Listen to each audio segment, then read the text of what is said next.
Assalamualaikum warahmatullahi wabarakatuh. Alhamdulillahirrabbilalamin. Wabihi nasta'in wa ala umuri dunia waddin. Wassalatu wassalamu ala asrafil anbiya'i wal mursalin. Wa ala alihi wa sahbihi ajma'in amma ba'du. Pertama-tama, marilah kita panjatkan puji beserta syukur kehadirat Allah SWT, yang mana berkat rahmat dan hidayahnya senantiasa kita diberikan nikmat iman dan nikmat Islam sampai saat ini.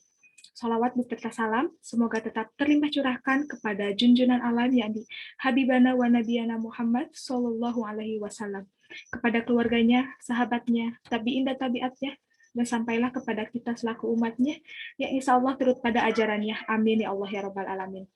Bismillahirrahmanirrahim. Perkenalkan, nama saya Tia Kania, mahasiswi STIS TMI Bandung, jurusan akuntansi angkatan 2018.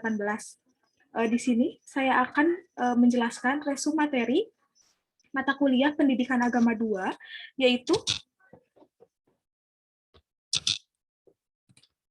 tentang Ma'rifatur Rasul atau mengenal Rasul. Ada 3 materi yang akan saya jelaskan. Yang pertama ada Hajatul Insan ila Rasul, yaitu kebutuhan manusia kepada Rasul. Yang kedua ada Tarifur Rasul, definisi tentang Rasul. Dan yang ketiga ada Makanatur Rasul atau kedudukan Rasul. Langsung saja pada poin yang pertama, yaitu Hajatul Insan ila Rasul, yaitu kebutuhan manusia kepada Rasul. Setiap manusia diciptakan oleh Allah dengan fitrah, di mana manusia itu bersih, suci, dan mempunyai kecenderungan yang baik dan ke arah positif, yaitu ke arah Islam. Fitrah manusia diantaranya adalah mengakui kewujudan Allah sebagai pencipta, keinginan untuk beribadah, dan menghendaki kehidupan yang teratur. Fitrah demikian perlu diaplikasikan kepada kehidupan sehari-hari melalui petunjuk Al-Quran atau firman-firman dan panduan dari Allah, dan panduan sunnah atau sabda Nabi dan perbuatannya. Al-insan atau manusia adalah ciptaan Allah Subhanahu wa taala yang diberikan banyak kelebihan dan keutamaan dibandingkan dengan makhluk Allah yang lainnya. Di antara kelebihan manusia adalah fitrah. Agama Allah yang dijadikannya kepada manusia sesuai dengan fitrahnya juga. Nah, pada umumnya ada kata yang sering digunakan Al-Qur'an untuk merujuk kepada arti manusia, yaitu insan atau ins, atau alnas atau unas, dan kata basyar serta kata bani Adam.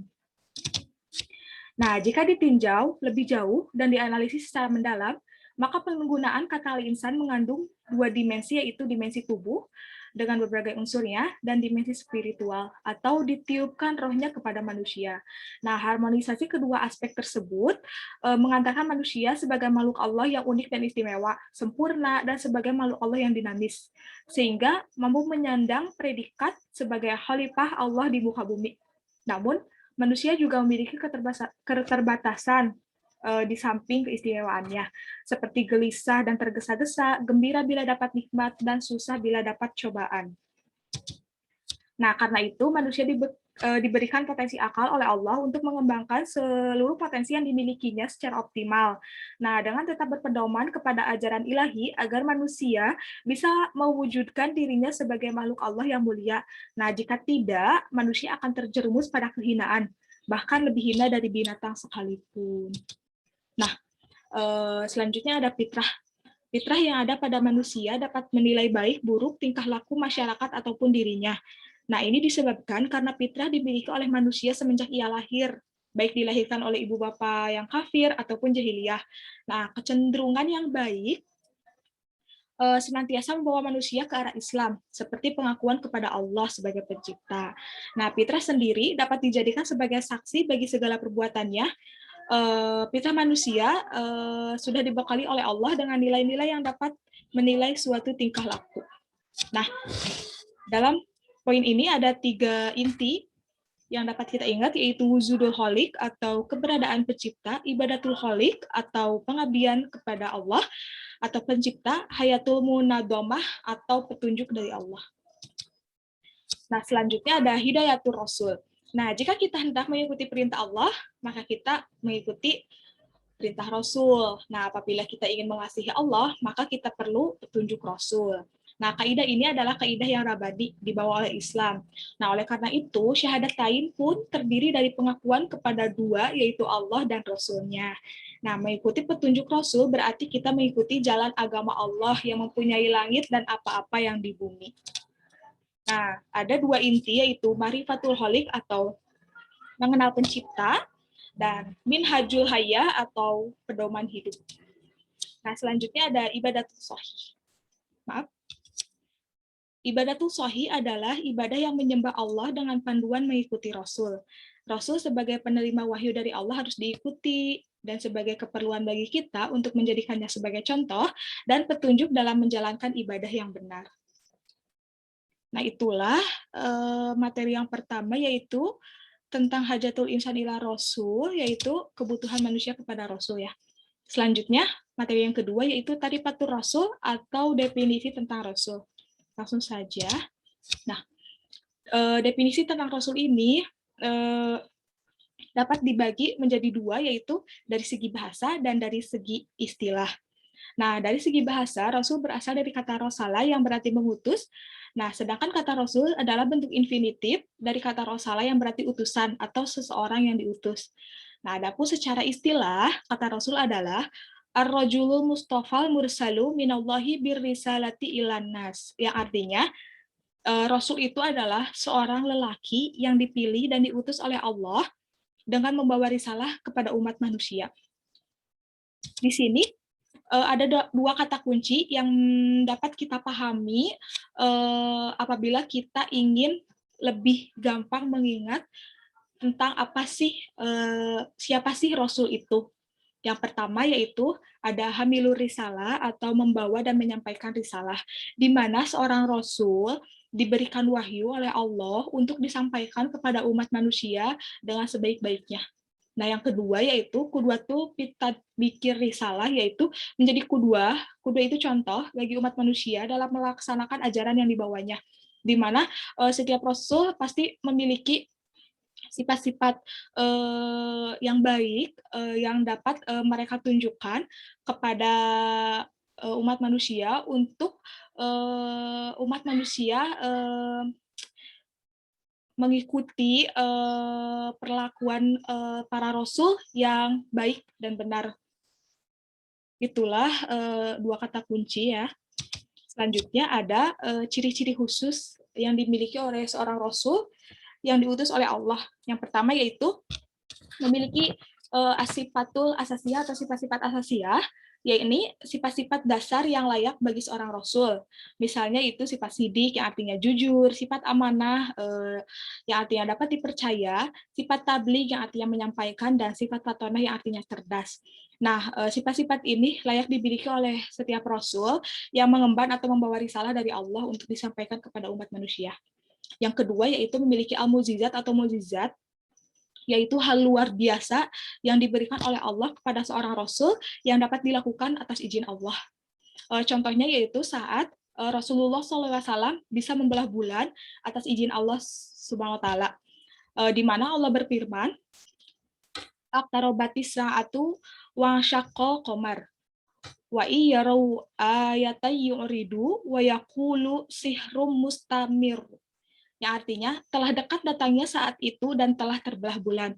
Dan jika mereka, orang-orang musyrikin, melihat sesuatu tanda atau mukjizat, mereka berpaling dan berkata, ini adalah sihir yang terus-menerus. Quran Surat Al-Qamar ayat 1-2. Nah, ciri yang ketiga yaitu adanya al-bisyarat atau berita gembira kedatangannya. Nah, kabar gembira kedatangan seorang rasul ada kalanya telah diberitakan oleh rasul-rasul sebelumnya. Dalam Al-Quran, Allah Ta'ala berfirman, Wa idh qala Isa banu Maryam ya bani Israil inni rasulullahi ilaikum musaddiqan lima yadayya minat taurati wa mubashshira bi rasulin ya'ti min ba'di ismuhu Ahmadu falamma ja'ahum bil bayyinati qalu hada sihrum mubin. Yang artinya, dan ingatlah ketika Isa putra Maryam berkata, hai Bani Israel, sesungguhnya aku adalah utusan Allah kepadamu, membenarkan kitab yang turun sebelumku yaitu Taurat, dan memberi kabar gembira dengan datangnya seorang Rasul yang akan datang sesudahku, yang namanya Ahmad atau Muhammad. Maka tak kala Rasul itu datang kepada mereka dengan membawa bukti-bukti yang nyata. Mereka berkata, ini adalah sihir yang nyata. Quran Surat As-Saff ayat 6. Yang kelima yaitu adanya as-samarat atau hasil dakwah yang dilakukannya. Nah, di antara hasil dakwah yang diwujudkan Rasulullah SAW adalah munculnya generasi unggul dari sisi keimanan, ilmu, dan amal, sehingga mampu berkuasa di muka bumi ini dan menebarkan ajaran Islam ke penjurunya. Allah berfirman dalam Quran Surat Ali Imran ayat 110, walau amana ahlul kitabi watakuntum khaira ummatin ukhrijat linnasi ta'muruna bil ma'rufi anhauna anil munkari wa tu'minuna bila kana khairan lahum minhumul mu'minuna wa aktsarahumul fasiqun. Yang artinya kamu adalah umat yang terbaik yang dilahirkan untuk manusia, menyuruh kepada yang ma'ruf dan mencegah dari yang munkar, dan beriman kepada Allah. Nah, itulah materi tentang ta'rifatur rasul atau definisi tentang rasul. Selanjutnya yaitu materi yang ketiga, ada makanatur rasul atau kedudukan rasul. Yang pertama ada abid min ibadillah atau hamba di antara hamba-hamba Allah. Rasul Muhammad SAW adalah sebagai hamba dan manusia biasa yang dia juga butuh makan, butuh minum, dia pergi ke pasar, beristri, berniaga, dan segala aktivitas manusia dikerjakan dan ditunaikan dengan baik. Rasul melaksanakan keperluan sebagaimana manusia lainnya melaksanakan keperluannya. Nah, Allah berfirman dalam Al-Quran surat Al-Kahfi ayat 110 yang artinya, katakanlah, sesungguhnya aku ini manusia biasa seperti kamu yang diwahyukan kepadaku. Nah, bahwa sesungguhnya Tuhan kamu itu adalah Tuhan yang esa. Barang siapa mengharap perjumpaan dengan Tuhannya, maka hendaklah ia mengerjakan amal yang soleh dan janganlah ia mempersekutukan seorang pun dalam beribadat kepada Tuhannya. Nah, Rasul sebagai manusia digambarkan bahwasannya ia yang telah dijelaskan tadi, ia butuh makan, butuh minum, pergi ke pasar, berniaga, dan sebagainya ya. Perilaku ini menggambarkan suatu aktivitas sehari-hari pada manusia umumnya. Nah, apabila Rasul sebagai manusia, maka dakwah mudah dilaksanakan dan mudah diterima ya. Tidak ada alasan bagi manusia untuk menolaknya.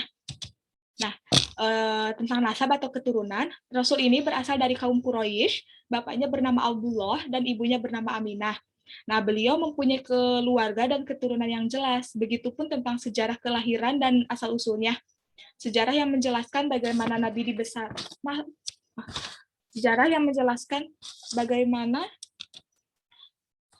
Nabi dibesarkan sehingga menjadi Rasul juga banyak terdapat ya di berbagai buku sirah Nabi. Nah, selanjutnya ada jis atau fisik. Nah, fisik Nabi Muhammad SAW digambarkan banyak oleh hadis seperti rambutnya yang rapi dan selalu disikat ya atau disisir, badannya yang kuat, tinggi sedang, dan sebagainya. Karena dari gambaran fisik ini, Rasul adalah manusia yang juga sebagai manusia biasa seperti yang lainnya. Selanjutnya ada sirah nabawiyah atau sejarah kenabian. Nah, penggambaran Nabi sebagai hamba Allah terdapat di dalam sirah nabawiyah. Penggambaran ini dijadikan sebagai pengajaran, menerangkan sesuatu, dan juga dapat sebagai petunjuk bagi kita yang membacanya. Dari sirah nabawiyah ini dapat disimpulkan bahwa Nabi sebagai hamba Allah dan menjalankan aktivitas-aktivitasnya sebagai manusia biasa pada umumnya. Nah, poin yang kedua yaitu as-sunnah atau sunnah. Dari segi bahasa, sunnah berarti jalan. Tapi maksud dari sunnah Nabi adalah segala sesuatu yang disebutkan dan diamalkan. Sunnah Nabi bernilai syar'i dan perlu untuk mengikutinya. Sunnah yang demikian dijadikan sebagai teladan dan ikutan. Perkara ini adalah wasailul hayah atau sarana hidup yang bisa berubah dan tidak mesti mengikutinya. Yang perlu diikuti dan bernilai sunnah adalah yang bersifat minhajul hayat atau petunjuk hidup.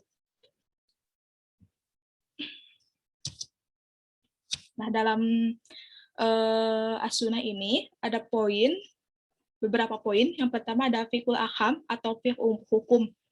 Bagi Muslim, dalam menjalankan hidup dan dakwah tentunya menghadapi banyak rintangan, selain dari bagaimana harus menjalani hidup ini dengan sempurna. Nah, peranan hukum atau aturan sebagai panduan membawa kita ke arah yang sempurna sangatlah diperlukan, apalagi ke arah yang benar. Rasul dijadikan sebagai tempat ketaatan dan tauladan dan juga sebagai rujukan hukum. Fi'ahkam yang digunakan sebagai dalil juga memerlukan pandangan sunnah. Poin yang ketiga yaitu Rasul minal mursalin atau Rasul di antara Rasul-Rasul. Muhammad SAW selain sebagai hamba biasa, juga sebagai Rasul yang mempunyai keutamaan dan ciri-ciri kerasulan. Muhammad seperti Rasul lainnya juga mempunyai mukjizat dan tugas-tugas yang mulia. Walau bagaimanapun, Rasul juga seperti manusia yang akan meninggal pada saatnya. Nah, Allah berfirman dalam surat Ali Imran ayat 144 yang artinya, Muhammad itu tidak lain hanyalah seorang Rasul. Sungguh terlalu berlalu sebelumnya beberapa orang Rasul. Sungguh telah berlalu sebelumnya beberapa orang Rasul. Apakah jika dia wafat atau dibunuh, kamu berbalik ke belakang atau murtad? Barang siapa yang berbalik ke belakang, maka ia tidak dapat mendatangkan mudarat kepada Allah sedikitpun. Dan Allah akan memberi balasan kepada orang-orang yang bersyukur. Nah, ada poin yaitu tabligh risalah atau menyampaikan risalah ya. Nah, peranan Rasul yang utama yaitu menyampaikan risalah ya, pastinya risalah itu wahyu yang diberikan oleh Allah kepada Rasul. Nah, karena inilah yang membedakan dengan manusia biasa, di mana Rasul itu dapat keistimewaan bisa menerima wahyu dari Allah untuk disampaikan kepada umat manusia, sedangkan manusia biasanya tidak ya. Nah, Rasul membawa manusia untuk mengabdi kepada ilah yang satu, yaitu Allah SWT. Tidak ada Tuhan selain Allah ya. Menyampaikan misi Islam dan memberikan contoh adalah aktivitas utama para Rasul. Memberikan contoh yaitu tujuan agar umat manusia dapat menjadikan qudwah yang tadi sudah saya jelaskan, menjadikan qudwah Rasul itu bagi mereka untuk menjalankan aktivitas sehari-hari. Selanjutnya ada adaul amanah atau menunaikan amanah. Rasul telah menunaikan amanahnya sebagai Rasul, yaitu menyampaikan risalah kepada manusia. Menunaikan amanah dan tugas menyampaikan misi ini merupakan peranan Rasul. Bukti bahwa Rasul telah menunaikan amanah ini adalah pengikut-pengikutnya setia dan menyebarkan dakwah kepada manusia. Seperti apa yang saya jelaskan tadi, pada saat sifat-sifat asasiyah yang dimiliki oleh Rasul itu yaitu salah satunya sifat amanah ya, dan tabligh yang artinya menyampaikan, dan amanah yang artinya dapat dipercaya. Selanjutnya ada imamatul umat atau pemimpin umat. Nah, Nabi Muhammad SAW sebagai Rasul juga sebagai imam yang bertanggung jawab atas umatnya. Nah, pada hari kiamat, Nabi berperan sebagai umat. Hal ini menunjukkan bahwa Nabi juga bertanggung jawab terhadap apa-apa yang sudah disampaikan kepada umatnya. Ketika di hari perhitungan, di hari kiamat, Nabi mempertanggungjawabkan umatnya. Sungguh luar biasa ya. Selanjutnya ada dakwah nabawiyah atau dakwah kenabian. Al-Quran dan juga surah banyak menjelaskan dakwah Nabi. Nah, dari kedua ini muncul dakwah yang sesuai dengan realitas, tuntutan, keadaan, dan respon setempat. Misalnya, Allah menceritakan perjalanan hijrah Nabi bersama Abu Bakar yang berada di Gua Thur, didapati banyak ular dan berbagai hewan yang berbahaya. Kemudian Nabi berkata, janganlah takut, sesungguhnya Allah bersama kami. Nah, itulah ketiga materi yang dapat saya sampaikan. Mohon maaf bila ada kekurangan, banyak kekurangan tentunya. Saya mohon maaf. Ambil yang baiknya, buang yang buruknya ya. Semoga apa yang dapat saya sampaikan bisa diterima dengan baik oleh para rekan sekalian. Akhir kata, wassalamualaikum warahmatullahi wabarakatuh.